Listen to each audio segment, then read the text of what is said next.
Hey guys, welcome back to Coursity. Today we'll be learning about parliamentary system and presidential system. इसमें क्या difference है and why we opted parliamentary system. So parliamentary system is उसके features क्या हैं, दोनों के features discuss करते हैं. ठीक है, दोनों की कोई भी सिस्टम है उसके कुछ प्रोज होंगे, कुछ कॉन्स होंगे and they will be suitable for certain reasons. ठीक है, तो हमारे लिए पार्लियामेंट्री सिस्टम ज़्यादा सूटेबल लगा. That's why our constituent assembly, our leaders thought of parliamentary system to be opted for India. तो हमारे पास है डुअल एग्जीक्यूटिव. प्रेसिडेंशियल सिस्टम में हमारे पास सिंगल एग्जीक्यूटिव होता है, दैट इज़ प्रेसिडेंट. यहाँ पे हमारे पास प्रेसिडेंट, प्राइम मिनिस्टर, एक नॉमिनल हेड होता है और एक रियल हेड होता है. यहाँ पे मेजॉरिटी पार्टी रूल होते हैं. जो पार्टी रूल करती है उसका लीडर जो होगा वो हमारा प्राइम मिनिस्टर होता है. और यहाँ पे प्रेसिडेंट और लेजिस्लेटर इलेक्टेड होते हैं सेपरेटली फॉर फिक्स टर्म. ठीक है, जैसे यहाँ पे यूएस में जो होती है वो प्रेसिडेंट की टेन्योर होती है 4 years और इंडिया में 5 years.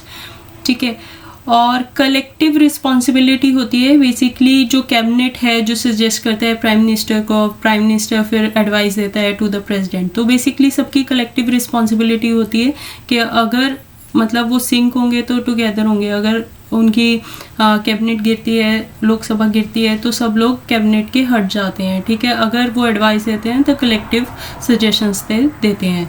और यहाँ पे नॉन रिस्पॉन्सिबिलिटी होती है प्रेसिडेंशियल सिस्टम में. ठीक है, पार्लियामेंट्री सिस्टम में पॉलिटिकल होमोजेनिटी रहती है, क्योंकि पॉलिटिकल होमोजेनिटी का मतलब ये है कि जब मेजॉरिटी पार्टी रूल है तो एक पार्टी के लोग ही जीत रहे हैं. ठीक है, तो जो उसकी मेजॉरिटी रहती है तो वो लोग एक ही आइडियोलॉजी के होते हैं, तो वो अपनी आइडियोलॉजी को इम्प्लीमेंट करने की कोशिश करते हैं through the policies and acts. But यहाँ पे प्रेसिडेंशियल सिस्टम में क्या होगा कि political homogeneity may not exist, क्योंकि जहाँ यहाँ पे जो प्रेसिडेंशियल सिस्टम में एडवाइजर्स होते हैं वो बेसिकली अपने अपने एरिया के मास्टर्स होते हैं, स्पेशलिस्ट होते हैं. अगर किसी को हेल्थ केयर पे सजेशन लेना है तो it can be possible that अपनी कैबिनेट में प्रेसिडेंट पर्सनल लेवल पे डॉक्टर्स को रखे. ठीक है, तो it's in the hand of president. ठीक है, यहाँ पे पर्सनल कैबिनेट टाइप्स होता है in the presidential system. In parliamentary system it's not the personal cabinet, it's from the people जो लोगों ने चूज़ किए हैं. देन उसके बाद है डबल मेंबरशिप रहती है. कोई भी पर्सन पार्लियामेंट का पार्ट रहेगा ही, एक उसकी अपनी पहचान रहेगी. जैसे हमारे पास कोई भी मिनिस्टर है, ठीक है, that will be part of parliament. ठीक है, ऑल्सो वो एक मिनिस्ट्री भी हैंडल कर रहा होगा. उसके बाद यहाँ पे सिंगल मेंबरशिप रहती है इन प्रेसिडेंशियल सिस्टम. पार्लियामेंट्री सिस्टम में डिसोल्यूशन ऑफ लोअर हाउस हो सकता है.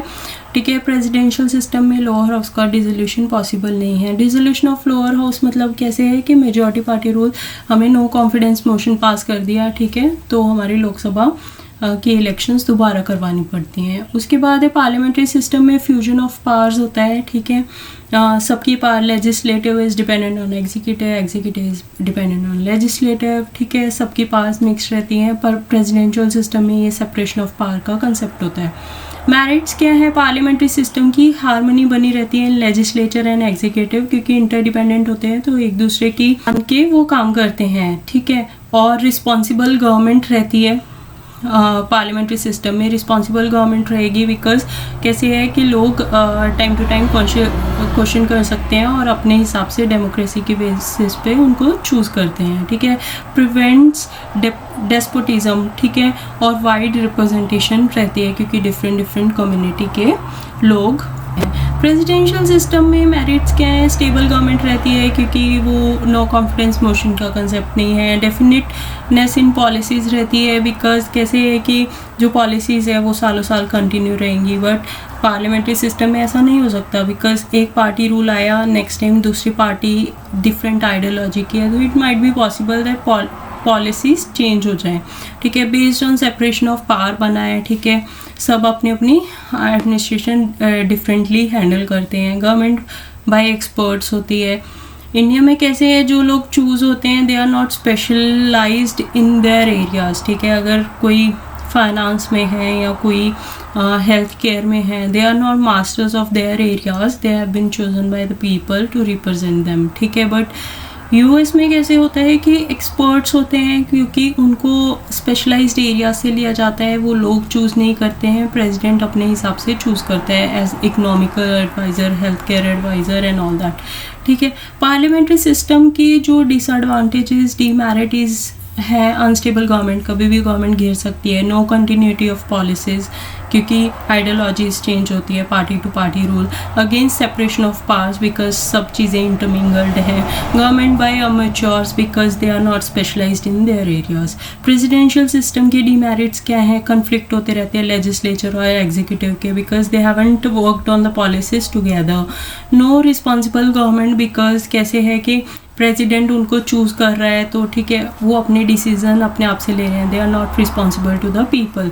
में लीड टू ऑटोक्रेसी हो सकता है, डिक्टेटरशिप टाइप चल पड़े, because their impeachment process is very lengthy and rigid. उसके बाद नैरो रिप्रेजेंटेशन रहता है, बिकॉज जो कैबिनेट है वो चूज़ नहीं की जाती लोगों की तरफ से, ठीक है, तो लोगों के रिप्रेजेंटेटिव वहाँ पे नहीं होंगे, ठीक है, सिर्फ प्रेसिडेंट होगा जो रिप्रेजेंट कर रहा है टू द कंट्री, ठीक है, तो नैरो रिप्रेजेंटेशन रहती है।